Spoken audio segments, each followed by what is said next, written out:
I'm Jason Klaus. And over the course of my life, I have done a lot of different things and worn a lot of different hats. But this may be my greatest endeavor yet. I may go on rants and I may go on sidebars, but we're going to talk about how we can make a positive difference for ourselves and for each other. This is the Klaus to the Heart Show on YouTube.com.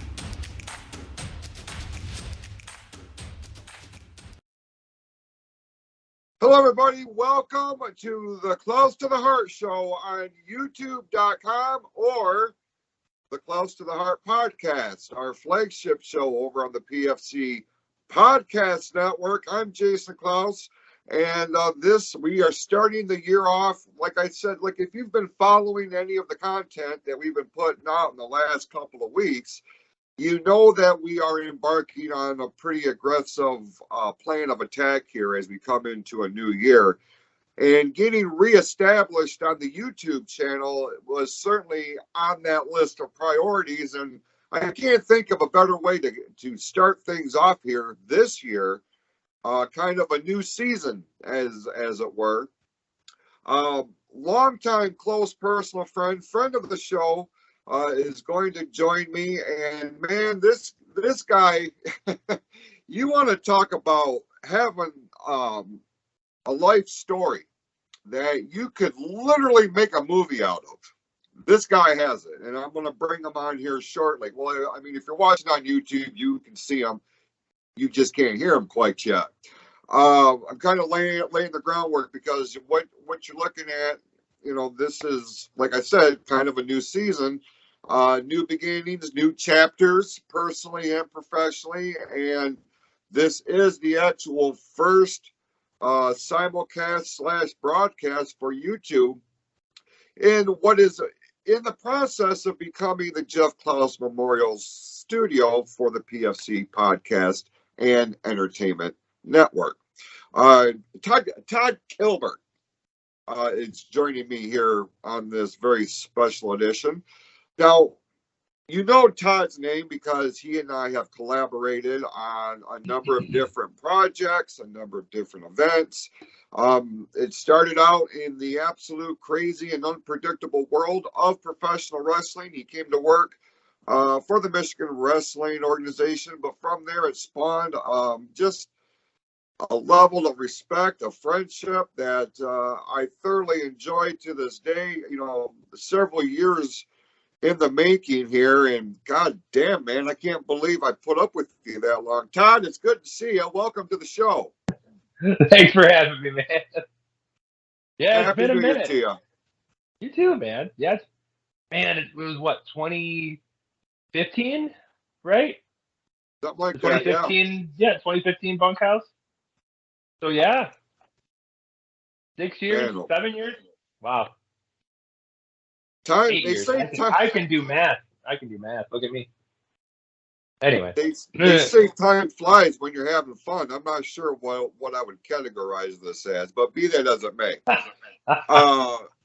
Todd has also joined me on the Klaus to the Heart live events that I've done. He has been very gracious in lending his musical abilities. Todd is one of those guys that, like, he and I are a lot alike in a lot of ways. In terms of our views and our passions on, I don't want to say hobbies, because what we have here individually is not really what I would call a hobby of sorts.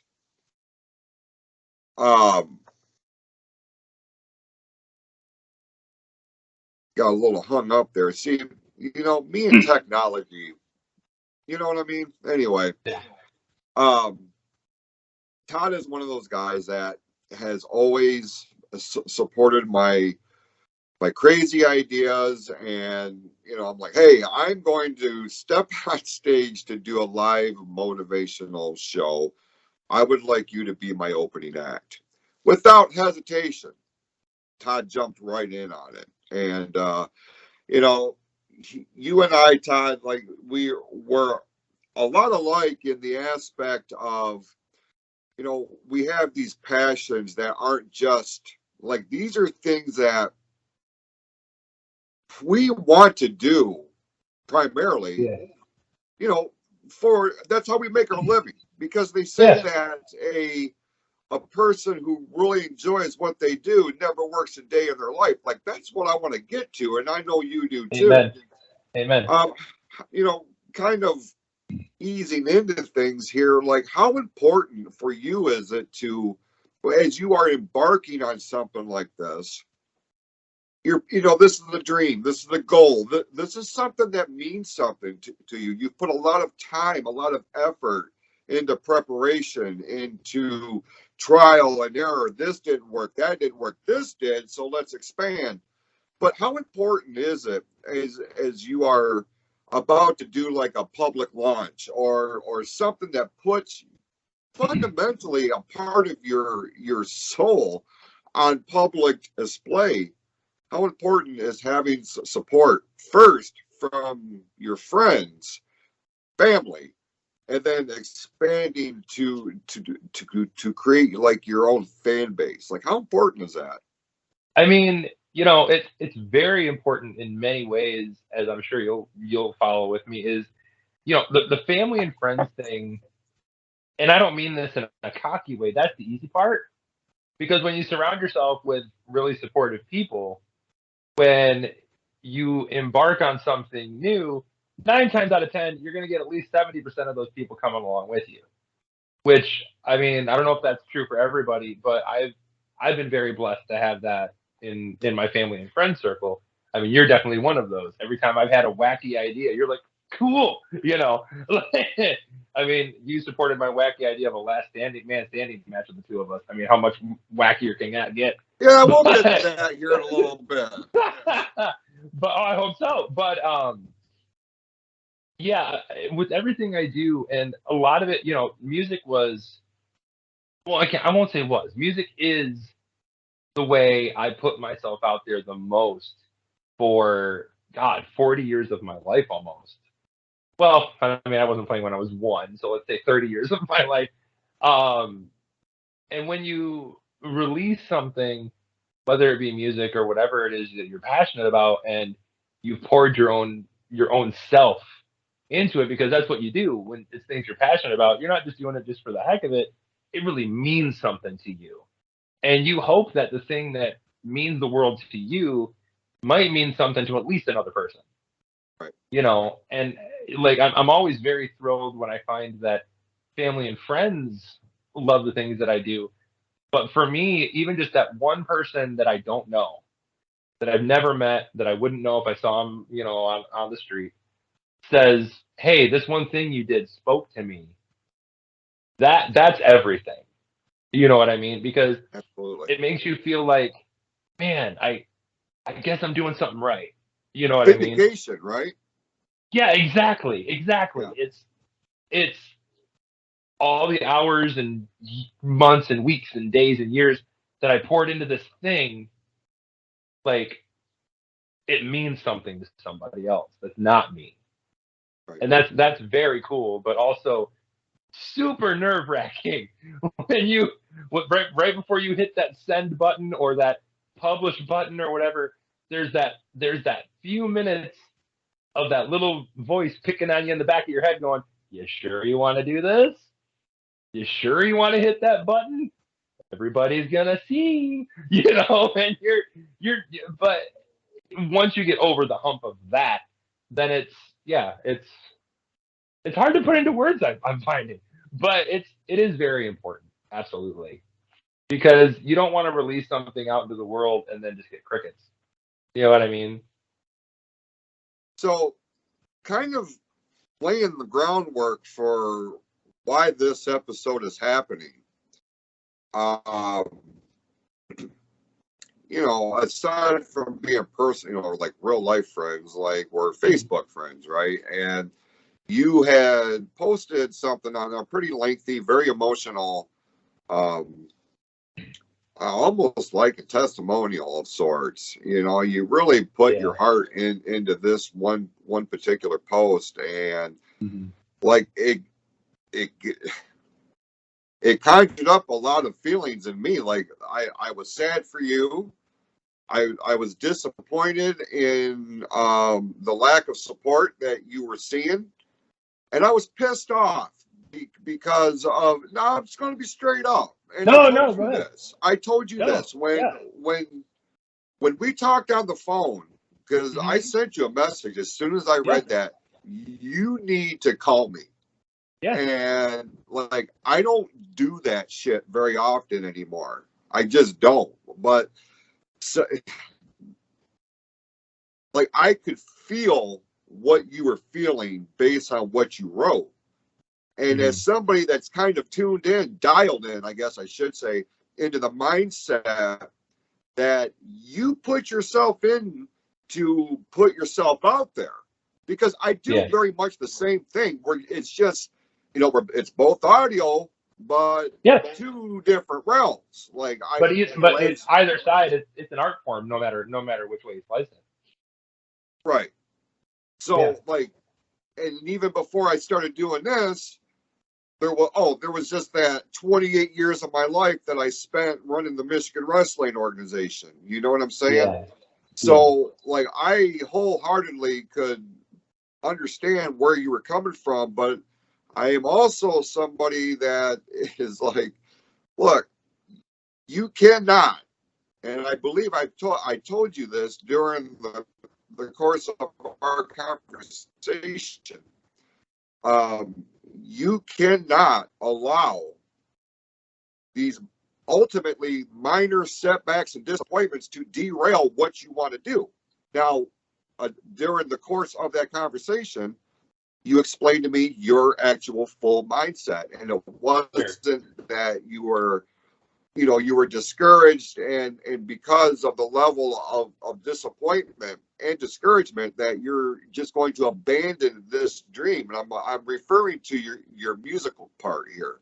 Mhm. Now you're going to focus on art because you're Yeah. starting to see more of, for the lack of a better term, you're starting to see more return on your investment, the investment of Sure. your time, your passion, all of that. Sure. Like, you are Mhm. getting more of a reaction from your art, projects and pictures that you draw and sell and things of this nature than you did your music. And I totally understand that.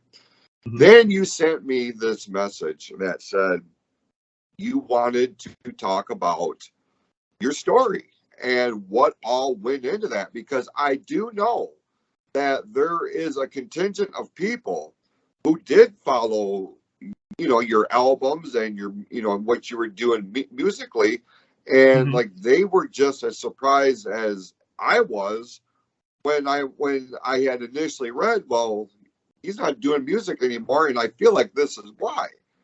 So Mhm. kind of take me through the process, because I mean, I can understand um taking something that you're so passionate about and putting it on the shelf, or in my case, I just pulled the plug. You know what I mean? Yeah. Yeah. So I understand the the mentality that goes into something like that if you're that passionate about it. But for those who may not have that kind of passion project, we'll call it, take us through the mindset, man. Like, what is it? What was it that finally made you say, okay, I'm going to focus on this instead of this? So yeah, like you had talked about, there have been many people that were, for lack of better terms, confused about the whole thing, and I sat and thought about it a lot. And you've asked me if I would be interested in doing an episode again in the future, things like that. And I thought this would be the perfect platform on your show specifically to really dive into it, because unlike a lot of other avenues I guess I could have gone, um, this is the most open forum, and it's two people who really understand each other. You know what I mean? So it felt safer for me in this environment to really dive in without really giving a shit either way of what people think about it. You know what I mean? Right. Um, you've had a no bullshit policy for years. Um, but I mean, a lot of it. Here's the thing, Todd. I just adopted this mentality where I just don't give a fuck. You know what I mean? Like Yeah. I'm all about the silver lining in life and stuff like that. I just have my tolerance for ignorance and BS is Sure. I just don't have it anymore. And it, So man, it yeah, took me. open forum, bro. Yeah. Yeah. Well, fuck it. Here we go. It took me. I mean, it took me. God, I would say about 35 years of my life to get to this point where I'm not afraid to just say what's up. You know what I mean? And it took a long time. And honestly, the final piece of that puzzle, which we'll get into as you said later, was the whole MWO thing and some people I met in our joint adventures together that really helped like get me over the cliff of that hang up. But back to your question, so I've been doing music for my God, over 20 years. Um, started in middle school. My dad plays guitar. My mom plays piano. I have a whole musical family, and friends that are musicians, all that thing. So I've been doing that for over 20 years, and just engulfed in that world. And for the most part, it was really fun. It was really cool. I had a great run, so as we say in the wrestling world. Right. But there had gotten times where I just at first I got burnt out probably around 2014 was the first time that I really felt it was time for something different. And a couple years before that, I had gotten into DDP yoga and started learning from Dallas and things like that. And that opened my mind into a whole new world of thinking and approaching life. And the music thing, just wasn't serving me at that point. Like it was, I was doing what I was doing because it's what I do, but it wasn't something I was actively like salivating and chasing after anymore, if that makes sense. Yeah. So I kind of put it to rest for a couple years and decided to get some tights and some boots and let guys in tights and boots beat me up. And um, but it was such a cool change of pace from what I was used to. It was such a different world, but it was really interesting about a year or so in seeing the parallels that existed between professional wrestling and like the music industry and the music scene and stuff like that. Not that they're the same thing, but the way they're ran and the pageantry and the art behind everything. There's a lot of similarities in the two things. So I was really having fun doing that, and I was having a blast, learning from people like you. I'm going to drop a few names here. People like Levi Blue, Michael Reaver, your brother Jeff, who became a dear friend, from Bill Sackman, and like getting to work with some really great people. And it really kind of helped restore my confidence in myself. Because if you're not afraid, if you're if you're built physically like I am, but these guys give you the confidence to walk out there in basically a long speedo. Um, confidence is not really an issue anymore. I mean, I'll never forget getting that blue singlet and getting in the ring. And the first thing your brother said to me, I think he called me a blueberry. Of course he did. I love that, man. But oh man. But all joking aside, it boosted my confidence in ways that I wasn't prepared for. And then I felt the need to start writing again musically and start really exploring that stuff again, you know. And a lot of this is connected to a couple close friends that are no longer with us. One is my friend Ashley Peacock, who I've known since high school. He was my musical cohort, so to speak. We were the Batman and Robin with each other, like whatever one guy was doing, the other guy was there as his cheerleader. Sometimes we made stuff together. We had a band together that sort of got signed to a record contract until the record company screwed us over. We went through, literally, we went through hell together. Like up and down, thin or thin. We went through the thick and thin. Sorry, I can talk. We went through a lot of stuff together, and he was very instrumental in my return to music while I was in pro wrestling. So that whole thing was going, and then I started working on a project with some friends called the Undesirables, and it was just a really fun studio project. We didn't have any like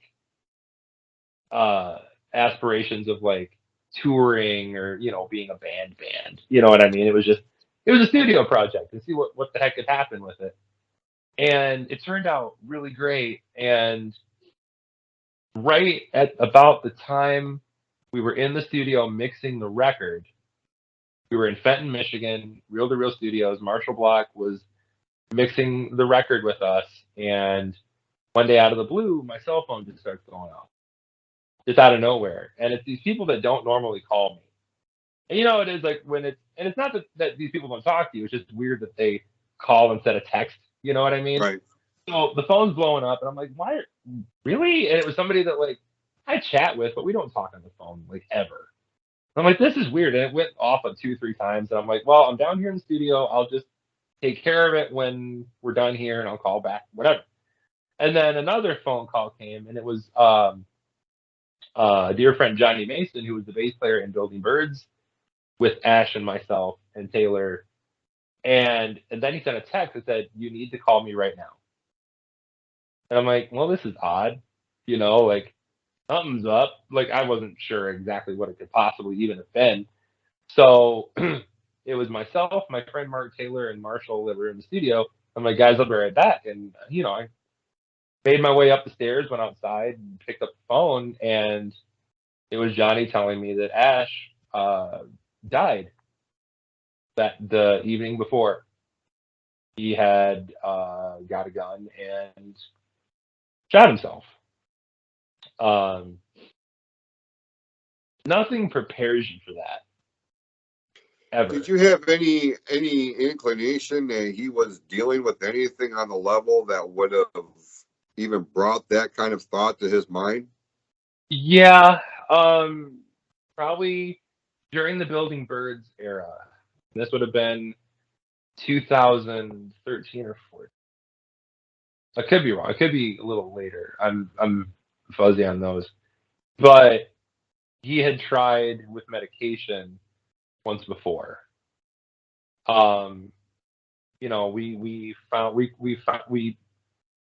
We found out about it, caught him in time. He got therapy, and everything seemed to be doing better. You know what I mean? And at that point, no, there was really no, other than the previous attempt, there was no inclination that he was on a downward spiral again. It was really random. So yeah, nothing prepares you for phone calls like that.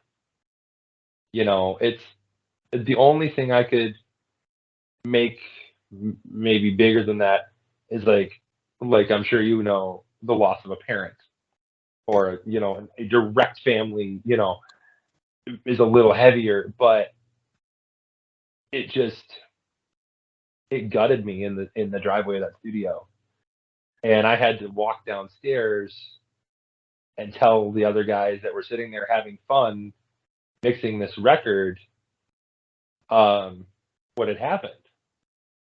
And we all kind of sat there for a good 10-15 minutes, and nobody said a word.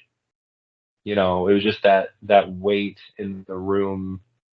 And we just kind of, after the silence broke, we kind of just talked a little bit about what happened and kind of ended the session that day. When nobody was in the mood nobody wanted to work. Nobody wanted to do anything. You know what I mean?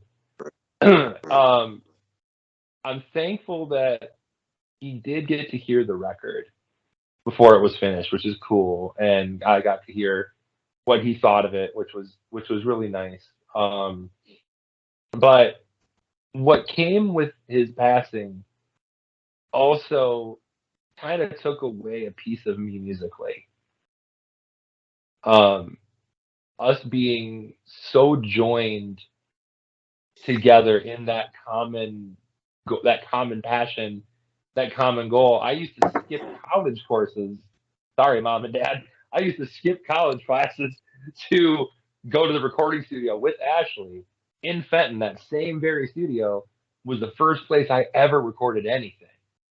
And so I would skip school, ride with Ash to the recording studio.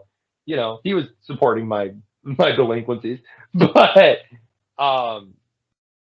so that was a huge blow, and it was really hard for me to find the encouragement, I guess, to keep creating music. Like the album, we finished the album. We did one big show at the Machine Shop in Flint to kind of culminate the release of the record. And that was, it was fun. It was cool for what it was. We had a good time. But then, after the smoke cleared and I'm home in my apartment, in an empty apartment, just sitting there, I'm like, now what? Now what do we do? There's this thing that, I've been doing for so long, but I kind of don't want to now. And I don't even quite understand why I don't want to. I just had this feeling of, man, it doesn't feel right without him to keep going forward, And I know you can understand that, which I'm sure we'll get to in a minute here. But I kind of kept pushing forward anyway because, you're brought up to think that, you have to just keep pushing at it. You got to just keep working. You got to keep your nose to the grindstone, keep your head down, just keep going and, you'll get there, but that never came. I went and made a record a little while after that with a bunch of people that Ashley knew. We finished his final album, which he had started when he died, and put that out, and it was beautiful. And my voice was nowhere on it. You know what I mean? It was the first time I got to sit in the producer chair and just like help realize somebody else's vision, And that was awesome to do and really cathartic for all of us. But then I went through to do the new album that would come after that, which eventually became Out of the Shadows. And it was a very going through the motions record. Now, don't get me wrong. I'm proud of that album and a lot of the songs on it. I think the record turned out wonderfully, but I wasn't in it the whole way. Does that make sense? Yeah, totally. Yep. And after that, I did another album that was co-wrote, that was done by a friend of mine named Jim Forniatis. And then I did a Christmas album, which, man, that was an experience. But and again, got to get a lot of friends, and I just realized that me making album after album like that and really just cranking them out, it's almost me trying to avoid dealing with my own issues. Is I'm just losing myself in what I know how to do. Yeah. And I'm not paying attention to what's going on inside as much as, well, I know that music is what I do. I know I can get my stuff out with music, so I'm just going to keep doing this because it's what I know. I had left professional wrestling again during this time, when the pandemic hit and all that kind of thing. So the pandemic was a weird time, man, for that kind of stuff, because you're stuck in a house without anything to do outside of it. There's no going out and playing shows. There's no having wrestling matches. There's no, it's just you at your house, and you're just stuck there with your brain. You know what I mean? Which could be a good thing or a bad thing, depending on the person. But it really made me do a lot of soul searching. And, I started to think, well, maybe it's just a slump. Maybe, I'll find the need to get back and do more music. Maybe it's just, maybe I'm being too hard on myself. Um, and then the MWO started back up, which was fun. And, I started having this feeling of maybe I didn't need to continue music. Maybe I didn't need to continue wrestling, but maybe they needed closure points. Maybe the thing was that it was time for something new, but the things that I was doing before didn't feel like they got a proper ending. Does that make sense? Yeah. So all that's going through my head. And then another fun phone call came, and by fun I mean utter dumpster fire horseshit. Where I'm sitting at home and I get a text message from Michael Reaver, and all it said was, "Are you okay?" And I'm like, I feel okay. What? That's a weird ass question. Like, I took a good dump this morning. I guess I'm fine. Like, why are you asking me if I'm okay? So I just messaged back. I'm like, yeah, that's a weird question. And he goes, you haven't heard? I'm like, heard about what? And he's like, well, you need to call me. And I flashed right back. Those exact words, I flashed right back to the Ashley situation. And the first thing in my head, I went, oh, shit. Now who? Now what? You need to call me. The last time I heard that meant that somebody I loved is dead. And so immediately I went into panic. And I called him. And sure as shit, I was told that your brother and one of my best friends had a heart attack and was gone. And sorry, not, but that was like the Tombstone pile driver after the choke slam. You know what I mean? Yeah. Ashley was for all you wrestling enthusiasts, Ashley dying was the Undertaker choke slamming me, and then Jeff dying was him picking me back up and tombstoning me through the fucking mat. And I just fell apart. And I didn't know how to take it, how to cope, what to do, where to go. It was awful. And the other messed up part is it was literally a year within each other, almost to the month, which is so messed up. Like, almost a year later, and it happened again. So that made me really pause and reflect on what the hell am I doing? Life is short, never long enough. For some people, it isn't as long as it should have been. Why am I dicking around, holding back, trying things or pursuing things or making decisions when I could be gone tomorrow?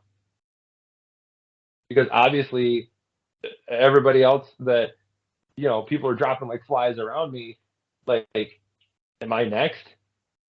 You know what I mean? So you pile all that together, and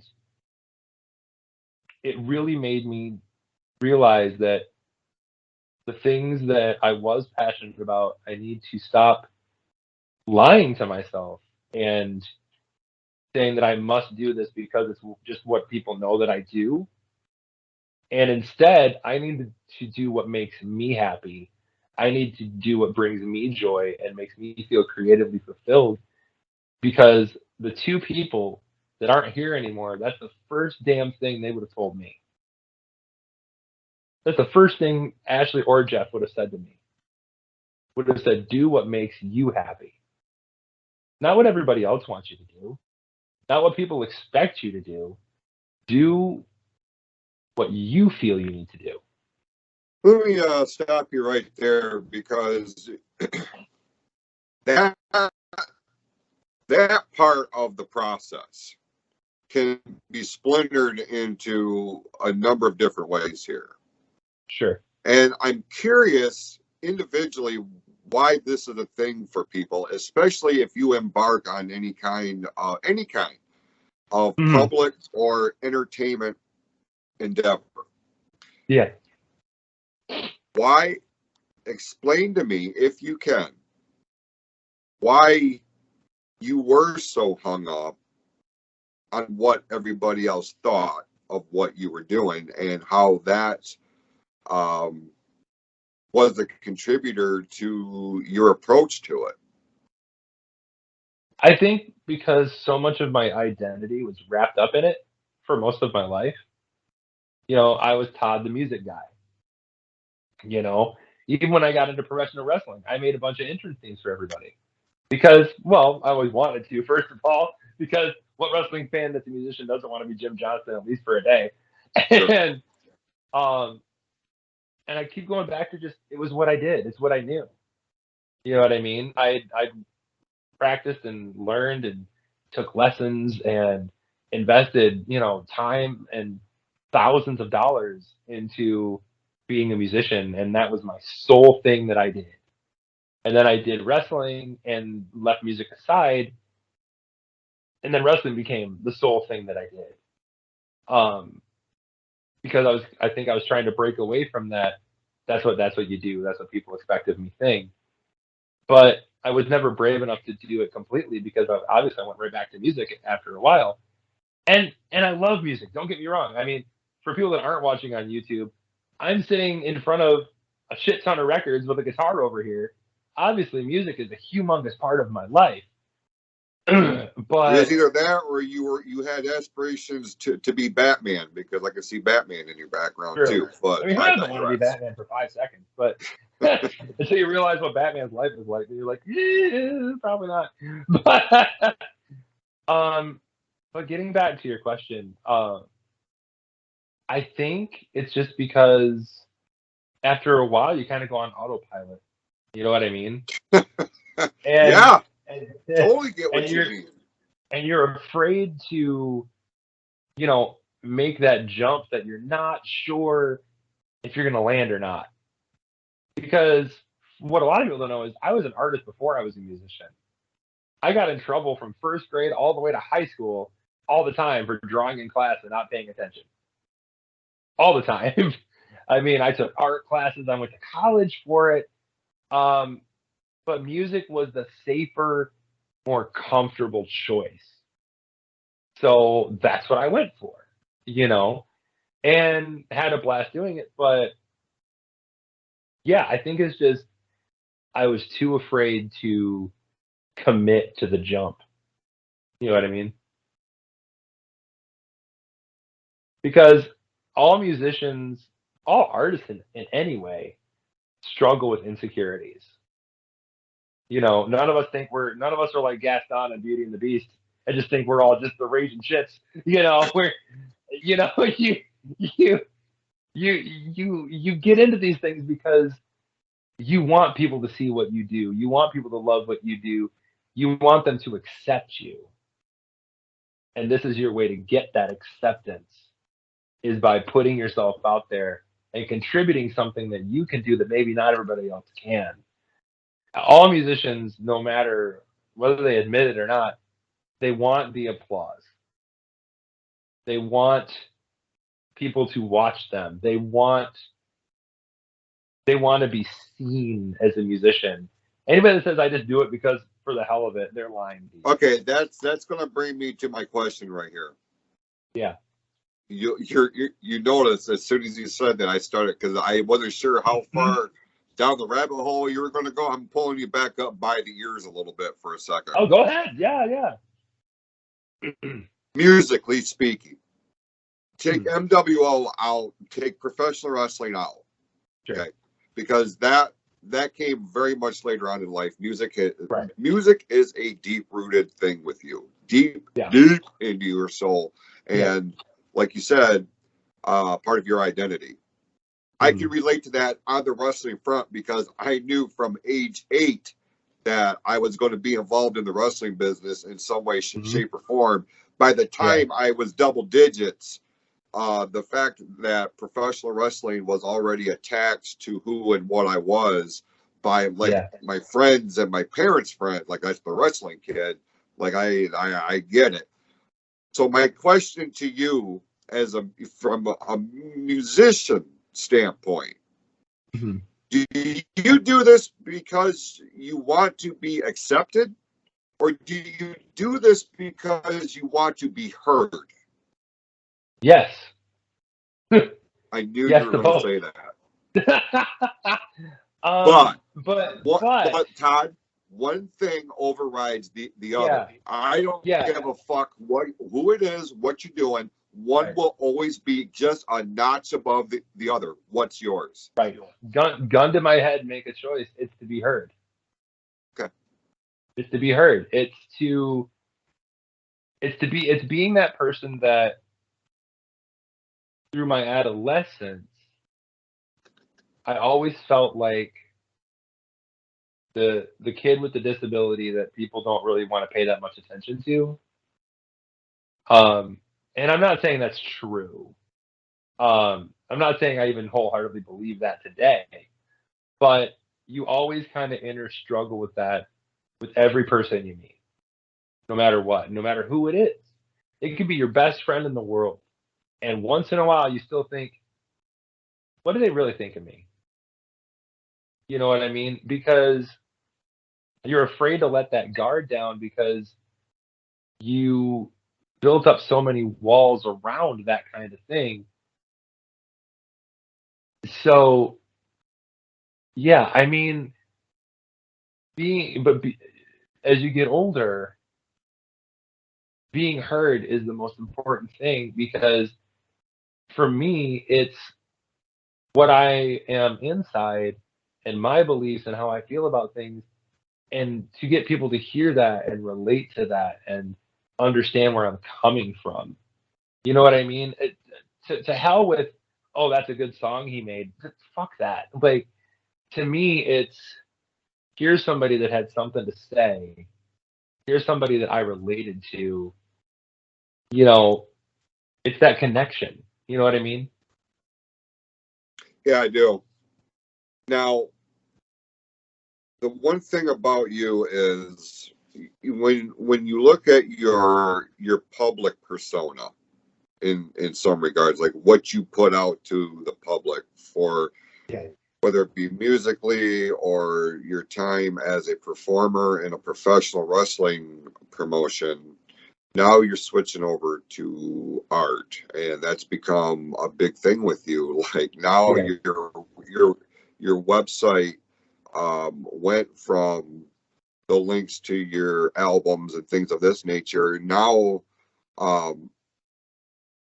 you are doing like these conventions, and you're tackling a whole different aspect of public presentation, and it's something that you're still very passionate about. The correlation between music and art is literally, what people are seeing or absorbing from you on a on a public realm is just as intimate to your soul as any two things can be, and literally from your own fingers. So what is it about the art aspect now that is filling those sales that music hadn't been doing for you? Is it that acceptance? Is it being, when in this case, seen? Is it to find a new endeavor here to make a living? Like, what's the motivation? So when I left music, not permanently. Let me rephrase. When I stopped making solo records, where I made my records myself and put them out under my name, and we can talk about why I stopped that in a minute if you want to. Um, when I stopped doing that, it's doing the art thing. I think the big thing of it, I stopped doing the music thing also, and I don't mean this as a pity party, but I'm not getting any younger. I'm 41. I have steel rods in my back. I have COPD now, which is another fun bonus feature. And yeah, please don't take this as a pity party. I'm not. That's not why I'm saying this. Um, but the physical aspect of music has gotten harder for me. Um, I can't stand up on a stage anymore and do a 2-hour show of anything. It's just not possible anymore. But the beautiful thing about the art world is it's ageless. At 18 or 75, you can draw a picture. It may not be as good at 75, who knows, but like depends on how your arthritis gets at that age. But like, but the beautiful thing about it is it's almost like it's very similar to the music side, but it has this polar opposite in that it's quiet and peaceful. And when I'm back here, I'm in my studio right now.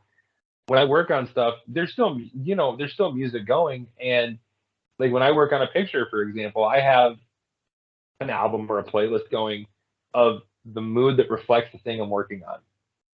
Does that make sense? Yeah. So, for example, I did this piece recently of Sting, the pro wrestler Sting, that had a bunch of his different personas, in the picture. And I made a playlist of all of his entrance themes and a bunch of Metallica, because Sting came out to Metallica a lot, and wove that together and was playing on a loop as I'm working on this thing. You know what I mean? So the Yeah. music is still very much there, um, in a fan aspect. But I just found the art being a lot more therapeutic and a lot more universally able to communicate with people a little more universally. You know what I mean? And Mhm. it's allowed me to meet a world of new people that I don't know if I ever would have otherwise. Um, but I guess the short answer would be physically, the art for me is easier on my body and my mind and my spirit because the last 3 albums I put out, um, aside from 5, 6 people, nobody gave a shit. And I know you're supposed to make music because you love to do it, but if you're not reaching an audience, the hell are you doing? You know what I Yeah. mean? And it's hard not to get in that headspace of, am I no good? Do people not like me? Is my stuff suck and no one wants to tell me? Like, I'm not saying that's the case, but like it rattles around in your brain. Um, so a lot of that had a lot to do with it too. Of why am I putting out these solo albums and putting my whole heart and soul and everything into these things that I just think is awesome and that I would buy if it wasn't me. You know what I mean? And with the exception of like you and 4 other people, it's like it never happened. You know what I mean? But I can go to every one of these conventions and people see my stuff and they react to it and they engage with me and we connect in some way. And it's a really amazing feeling to, have somebody come up with their kid, for example, and their kid loses their mind over this picture you made, and they need to have it, they need it, they want it because they love what you did. And that feeling is it's incredible. You know what I mean? And I got that with music before, but I hadn't got that with music in so long.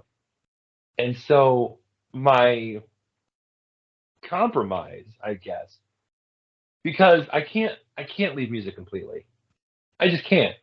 I'm Right. surrounded by, there's like 450 records behind me. I um and the thing that kind of snapped me out of leaving it all together, once again, is another person passing away. Um my uncle, my dad's brother, who I learned how to play guitar with, um, when he passed away, I was left his guitar. Now, this Mhm. guitar for me was the holy grail of musical instruments. There was no guitar in the world better than this guitar. I don't care if, Jimi Hendrix, rubbed his butt on it. It ain't better than this guitar. Like I don't this, know, and bro. It's Jimi Hendrix. You know what I mean? it's right.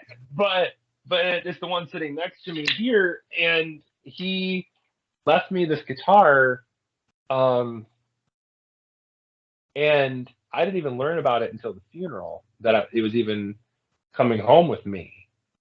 Oh And wow. the last thing my aunt said to me before we walked through the door, because the family goes to it earlier than everybody else. She said, "Now, when this is over, make sure and take that guitar with you, because there's nobody in this world that he would want to have it besides you." Hmm. And to me, I can't have this 1976 Les Paul Custom sitting here and not do something about it. You know what I mean? Yeah. Will it be me making solo records? No. I feel like I made one last album. It was called Finale on purpose. Um, and that was the closure of that chapter of my life. Getting back to what we were talking about with, you know, things having an ending. But since then, I've been in the studio with friends recording on their albums. I've co-wrote with other people. I'm helping other musicians like make things that they're passionate about. It's not about me anymore in the musical era. You know what I mean? Now the music can be the passion, fun on the side thing that I help other people with, because I'm not so worried about my own me personally. You know what I mean? Yeah. And now the art can be the thing that I pour myself into and be my creative outlet for me personally. All right. Well, let's talk about another aspect of closure, since we're framing it like that. Like you just kind of laid out the closure of the solo album efforts, and like you Yeah, purposely and methodically, I would imagine, very much um, so. Yeah. named that album Finale, like you said, Hmm. for a reason. Like you Mm-hmm. had it in your head, like this is it. Yeah. So the other closure, the other sense of closure, which, on, in one aspect you didn't have any control over, and that was your time with the Michigan Wrestling Organization. Yeah. Now, um, I ultimately made that decision for myself, for everybody that worked for the company. Like Yeah. it was time, it was done. Um, I just couldn't do it anymore, and Yeah. for a lot of the same reasons that you were talking about, that lack of, enthusiasm, lack of passion, like there is Yeah. something seriously missing here. I've made no bones about the fact, what led to the closing of the organization.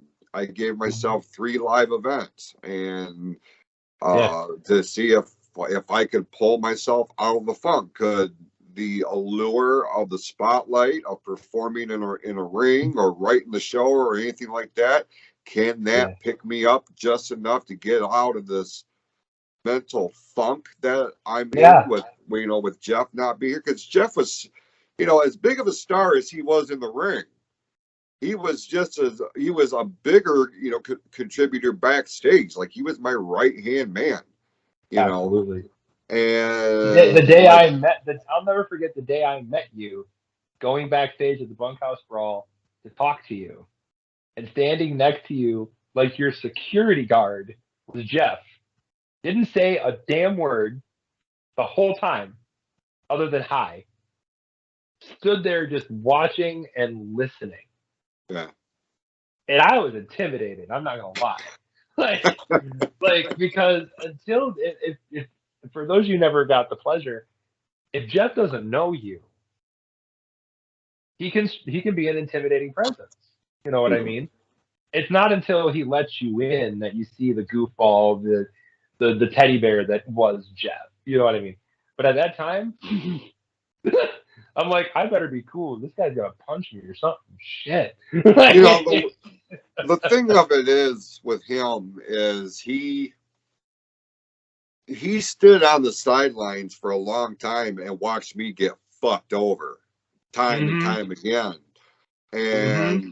And this is when he was merely talent, because he wanted no Yeah. part of the management side of it. He didn't Yeah. get on the management side of it until probably, I mean, full blown, like probably 2002.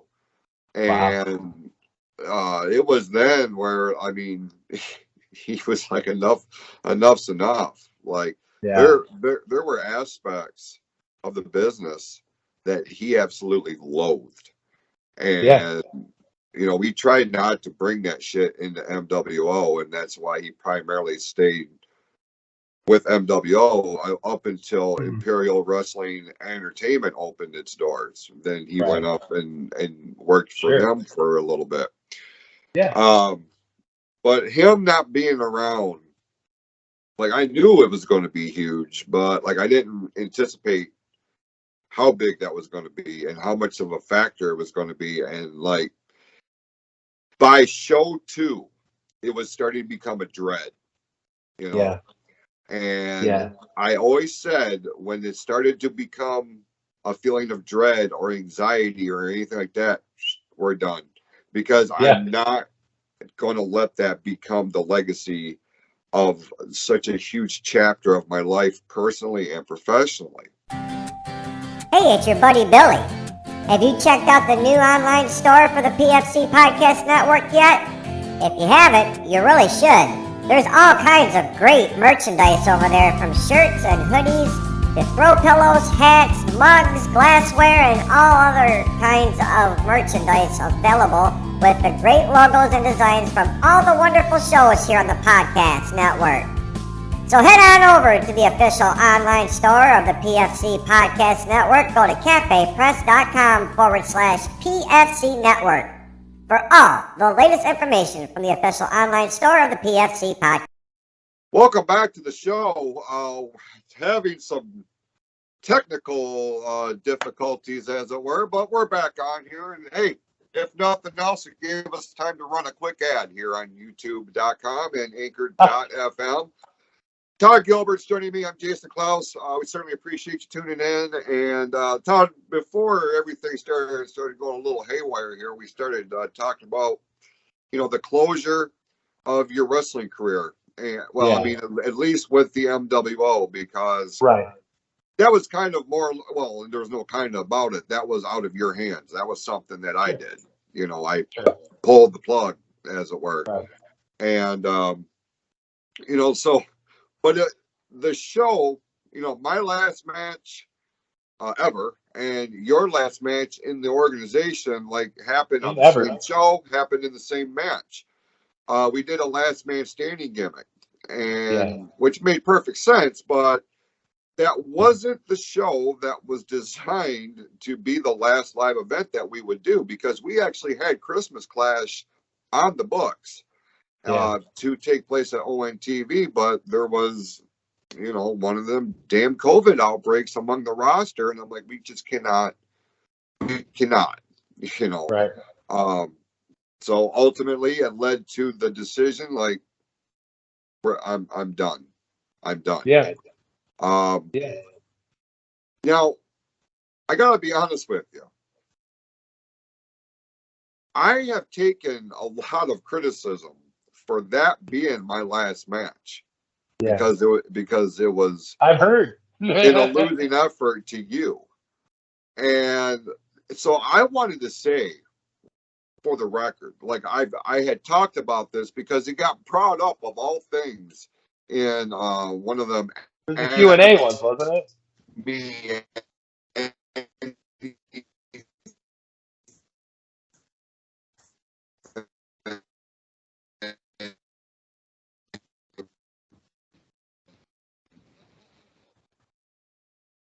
yeah,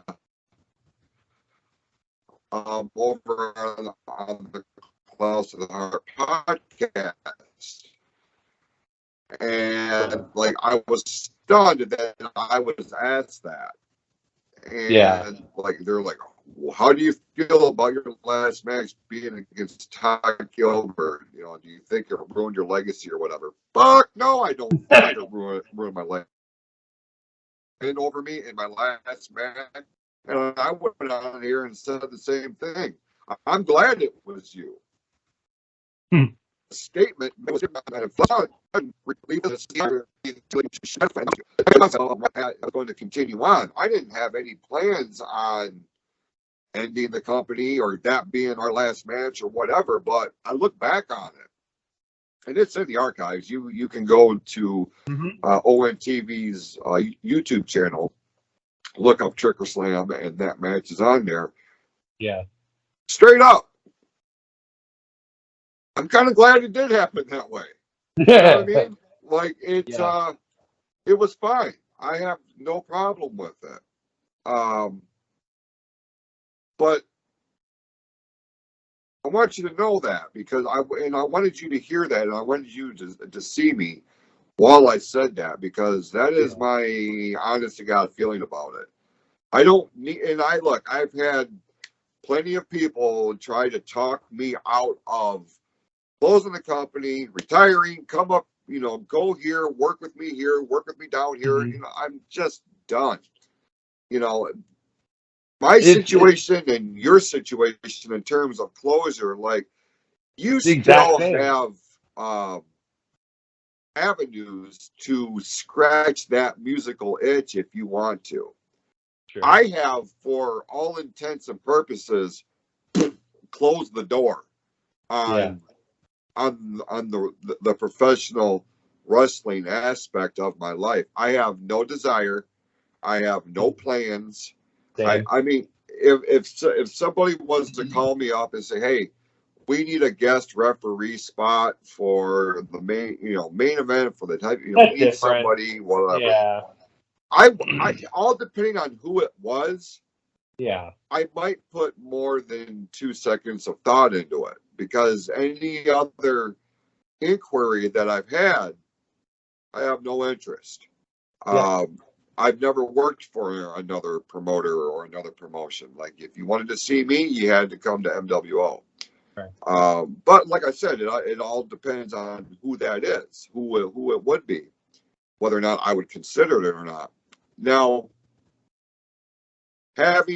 looking back on that night and on that particular match, you, me, last man standing. I mean, we like I said, it was part of an ongoing storyline. We had Alex Crow involved, and there was all of the tools to set up for a long rivalry with this, but it didn't work out that way. So when you look back on Tricker Slam, what is your personal feelings about it? So I've never told anybody this, you included. Exclusive. I don't know how exclusive this is, but so when I breaking news, So when I first came to you with the idea of a last man standing match, when I first reached out to you, the reason that happened is the night before I had a dream about it. Only difference was, well, there was two differences. First of all, the venue was different because it's a dream. So of course it's going to be a venue with like thousands of people and that kind of crap. The other difference was I'm in Gorilla. For those of you that don't follow professional wrestling, that's the spot you're waiting in before you go through the curtain. I'm in Gorilla. They're about to play my music. You're standing there. We kind of give each other the, see you out there, don't Looking suck. forward to kicking your ass in a second. Yep, Speech. yep, exactly. Lay it in good, kind of thing. But which we never had a problem with that. But the other difference was Jeff was standing there with us. And it was funny because it echoed the exact thing that you did when I debuted in the company. And that was at NTC Church. I'm waiting backstage. And you came up to me, you gave me a hug, and you said, "This is your moment. Enjoy this." I never forgot that. And it always was in my head every show. Only in this dream, that's exactly what Jeff did. And, we went out to a WrestleMania sized crowd and did ridiculous crap that neither of us can do in real life. And, but I woke up from that feeling that tug of, okay, you're getting closure on this one side. Now it's time for closure here. The way I left MWO left a bad taste in my own mouth, let alone other people's. And I really felt, I don't know how spiritual everybody is or, any of that kind of stuff, but I really felt Jeff telling me, you need to do this. You need to go back and do this. And it was huge for me because when I started in the MWO, certain people didn't want me in the ring, like ever. Nobody, they didn't. And I'm not going to name people because that's wrong. But certain people didn't want me in the ring, and certain insurance companies didn't want me in the ring either. But you and Jeff were determined to make sure that that wasn't the case. The two of you were determined to make sure that I was going to get to do it one way or another, damn it all. You know what I mean? And you guys took me under your wing in many ways and made sure that I got to go into that ring on more times than I ever thought I would have, and got to live out something I've always wanted to do since I was a kid. So it made a world of sense that, all right, I'm going to come back. And in my head, I'm like, I don't know if it's going to be one match or 12. I don't know. And I wasn't thinking about future ones at all. I just like, if I'm going to come back for one more, it has to be with you. Because it was the only thing that made sense in my head. Because of that, because of the dream I had, because of the relationship with yourself and with Jeff that I had. And it just made the most sense in the universe, because I knew even something as crazy as a last man standing match, I knew for those, 20 minutes that we went or something like that, that for those 20 minutes, I was in the safest spot in that building. And that's for sure. I took your safety into great consideration. I mean, you're supposed to anyway, regardless of who you work with. Yeah. When you step into the ring, you literally are responsible for the well-being of the people or the person that you're working with in there. You pick them up, you're responsible for putting them back down. Yes. Even something as simple as me hitting you with something or throwing a punch or whatever, I'm responsible to make sure that I don't hit you wrong or hurt you. You know what I mean? Like going to what you're saying, like we're very much responsible, not for making ourselves look good, but making each other look good. Selling is the biggest part, in my opinion, in all of professional wrestling. And it comes from me being a humongous Shawn Michaels fan, but like, to me, selling is everything. If those two guys aren't selling their asses off for each other, it don't work. Right. the other deliberate thing that I needed for that match to make it right and to give it that piece of closure, the other piece of that puzzle was Randy. Yeah. Because Randy Schilling was the man that introduced me to indie wrestling. Randy Schilling back in early 2000s, he was the manager of Deja Vu back in the day. I met him because, let's face it, who hasn't been there? And he, we kind of got to talking because I had a wrestling shirt on. I want to say it was like a DX shirt or something. And he's like, "Oh, you like wrestling?" I'm like, "Yeah, I love wrestling." Blah, blah. He's like, "Well, I happen to be a referee." Really? That's cool. And he told me all about the NWA Great Lakes, which he was the referee of at the time. Yeah. With Gene Austin and all these people. And, I went and had a blast. I'm like, "Oh my God, this is so cool." And used to go to all those shows. And so it made sense for me, since Randy was back in the MWO, to not only have the person I started with in MWO in the ring across from me, but also to have the guy that introduced me to all of this. So it was very deliberately laying the groundwork for, if this is my last one, I want it to be special, and I want it to mean something on levels that not just the audience would understand, but everybody in the ring gets. But we get it on a different level and on things that nobody would have seen had they not listened to this episode. You know what I mean? And so it was a beautiful thing to have, and for you to say that, you were happy to, as they say, do the favors like that.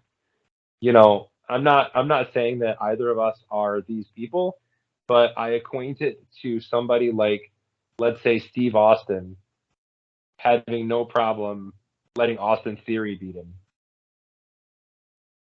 You know what I mean? Austin Theory's this young punk that nobody really gives that much of a shit about at the moment. And here comes this guy that's been with the company for decades, and he's got no problem putting that kid over. You know what I mean? So to me, that means a lot.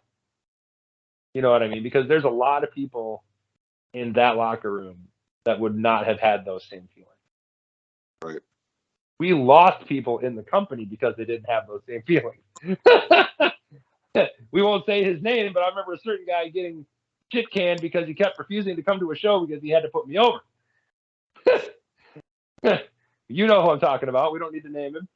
But, so for me, it was really weird, but really awesome at the same time. Because it felt really strange, because it was my first show back. So you guys had done the WrestleRama thing before then. But this was my first time being back in the MWO locker room since Jeff had passed away. And it didn't feel like the same place in many ways. It did, in the sense of, it looks like the MWO. A lot of the same people are here. The environment was the same, but there was just that giant, huge piece missing that gave so much personality to everything. You know what I mean? Because Jeff was the person that I sat there with anytime I had a match. It was me and Jeff sitting there, and Jeff giving me ideas, and me bouncing things off of Jeff, and me being like, "Hey Jeff, I'm gonna do this stupid thing. You think I should do it?" And he'd be like, "Do it even stupider than that. Do this," And it was. I mean, I had a year-long feud we had with you guys. He was the biggest piece of my wrestling career.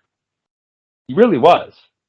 The two of you and Mike were the biggest pieces of my time in pro wrestling. And Bill, sorry, almost forgot Bill. But that's my Mount Rushmore of my wrestling experience, is those four people. You know what I mean? So not having one of them there, it made it really hard to do in some aspects. But I'm really glad we did. And I tried going to another company after MWO closed. I was there for 2 shows, and I was like, you know what, this isn't working for me. It doesn't feel right. Again, like the music thing, I'm just going through the motions. I'm here because it's what I did. And in my head, I'm like, the thing with Jason needs to be it. I don't need to pull a Ric Flair and come out of retirement 17 times to the point where it's embarrassing. And, I was perfectly happy letting that match be the last match I ever did in professional wrestling. Because I think you and I went out there and, yeah, it wasn't a wrestling clinic by any stretch of the imagination, but we told a story. And I had fans come up to me after the show and told me that they thought our match was one of the best ones on the card. And that blew my fucking mind. Because no one's ever said that to me. Because I know I'm not, a physical specimen of any sort, I can't do a whole lot of crap in the ring. But the story we told reached people in a way that I didn't expect it would have. You know what I mean? So for me, if it means that's my last match, what a hell of a way to go out. You know what I mean? You're welcome. So anyway, and again, yeah, that was you embracing one of my wacky freaking ideas. Because when I said that thing, I'm like, he is gonna look at this and be like, the hell is wrong with this kid? I did. I could see your face, even though I wasn't there. I could see the look of confusion on your face, reading the text, going, "Wait, what?" I feel like I was with Jim Burgett. That sounds like something I could see happening. When you pitched, I'm like, look at this shit that this dude wants to do here.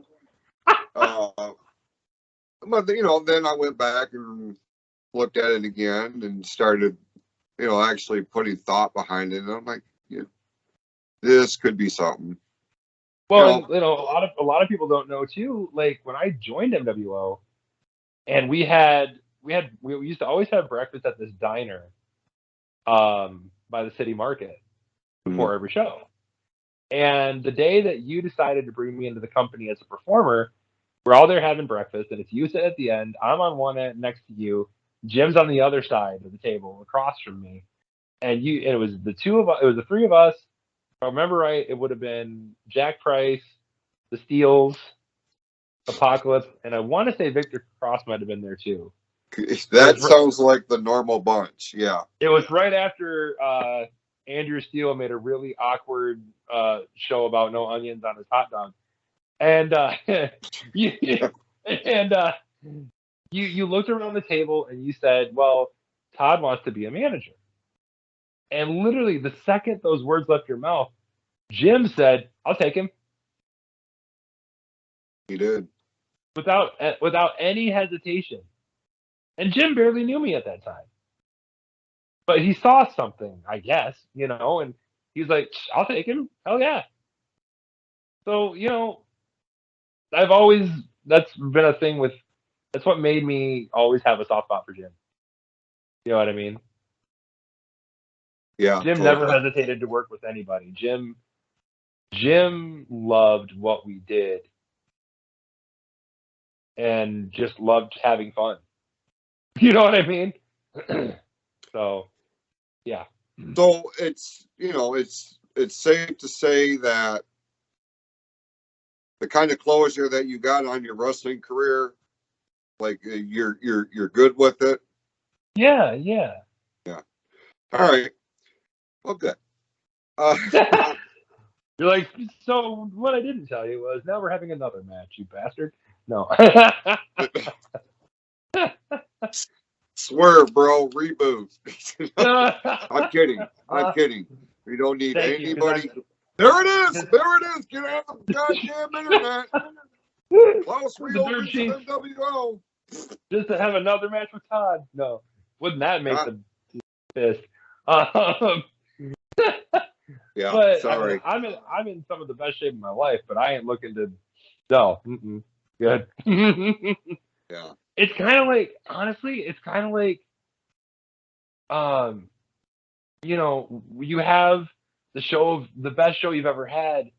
Why try another one? You're never going to top it. See, I have a different mentality. It's okay. We killed it on this one. How am I going to build off of it and be True. bigger next time? Because when Shawn Michaels and Undertaker had their match, everybody was like, "Well, that's the best match wrestling ever saw." And then they're like, "We're gonna do it again." And all the fans were like, "Wait, what? No. And they went out there and did it. It was awesome. Right. Like, yeah. You So, can't yeah, you can't rest on your laurels, or else you'll True. never really be able to see how much greatness you can produce on whatever level or realm we're talking about here. Like that's what spawned all of this. This whole episode was because you took a loss in your mind for some reason, in some way, shape, or form, and you were fixing the way that I got it was you were fixing to let that derail you, and I'm sorry, I was not going to let that happen. And or at least not without putting in my 2 cents. Be like, hey, maybe you should think about this or try that, or not that I'm a fucking expert on anything, but I'm just going off what I do, what I've done. Yeah. Well, and I'm glad you did, because that's what kind of spawned this whole episode, was that conversation that we had for like an hour on the phone. That spawned where we are right now. And I'm glad that I can sit here today and say I'm extremely happy where I am. Like, I can look back on my MWO career as a start. I can look back at that and I can handpick, 4 matches right now that I would say anybody that's never seen what I did, watch these 4 matches and you'll see why I did it. And I look back fondly on those 4 situations, those being myself and Blackwell against Skulls at NTC. I think that was still one of my that was so fun and so ridiculous. You ain't lived until Jim Burgett smashes your head into a table like 15 times in a row. That was fun.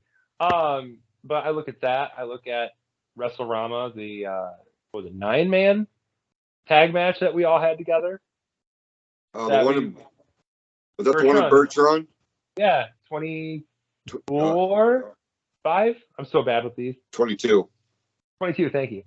I mean, we brawled all over that building before the match even started. And then I look at the last man standing match, or not the last man standing match with you, and my match with Michael Reaver that I had at City Market, the one-on-one match I had. I still have a flyer card of WrestleRama 22, and I believe our match is highlighted on there. If I do, I'll throw it up in post-production to go along with this. So yeah, those are the 4. Me and Michael Reaver, me and you, us and Skulls, and that multi-man WrestleRama match. Those are my 4 highlights of my physical professional wrestling career. And I'm happy to look at that and be like, here's my body of work, here's what I did, and now that part is over, but I'm happy with what I left behind. You know what I mean? And the same with the music. I went out there and did 2 albums with Building Birds. Ash and I made a wonderful album together. I made 6 or 7 solo albums. And I'm happy to close the book on that chapter too, to be able to go look at all this cool shit I did as I get ready to do more cool shit over here. Right. You know what I mean? Well, as we put a bow on this episode, let me say a couple of things here. First of all, thank you for coming on. Dude, my pleasure. You continue to demonstrate a level of determination that is one of the most inspiring things I've ever watched. Regardless of what what realm we're talking about here. Like you've laid it out here beautifully over the course of this show today.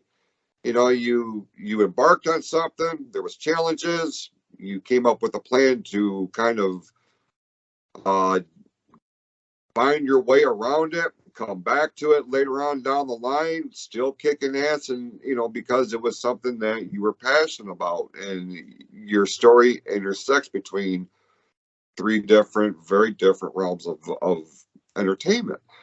Mhm. Now, the one consistent thing is your vision, your focus, and your determination. And I think it's pretty cool that, I mean, you are somebody who you came out with your back up against the wall. And every Yeah. time that happens, you find a way to fight your way out of it. And I think that's absolutely wonderful. You've been a great friend. You have always been there when I have needed you. If it was something MWO related, if it was something like doing, being the opening act for 2 stage shows, you performed at my brother's memorial. Like anytime that I have asked you for something, I can't really think of a time where you told me no, and like I really appreciate that. Yeah, man. Real quick, why don't you tell everybody where they can find your gimmicks, your merchandise, your pictures that you have up for Boxofgimmicks.com. sale? There you go. Boxofgimmicks.com. No, so you can find my official website, toddgilbertofficial.com. That's where you can go to find, to order prints that I've done, to buy any of my music. It's your one-stop Todd shop, so to speak. And you can find me at a lot of conventions this year. I'm going to be in Detroit, Toledo, Midland, all over the place. There's more in the works. It's funny. I always wanted to tour as a musician, go on tour to different cities and states and stuff. That never really happened, but now I'm doing it as an artist. How ironic is that? But but yeah, you can find me at many Comic Cons. That schedule is always updated on the website, toddgilbertofficial.com. And I'm also on Facebook, Instagram, Twitter, TikTok, all that crap at the Todd Gilbert.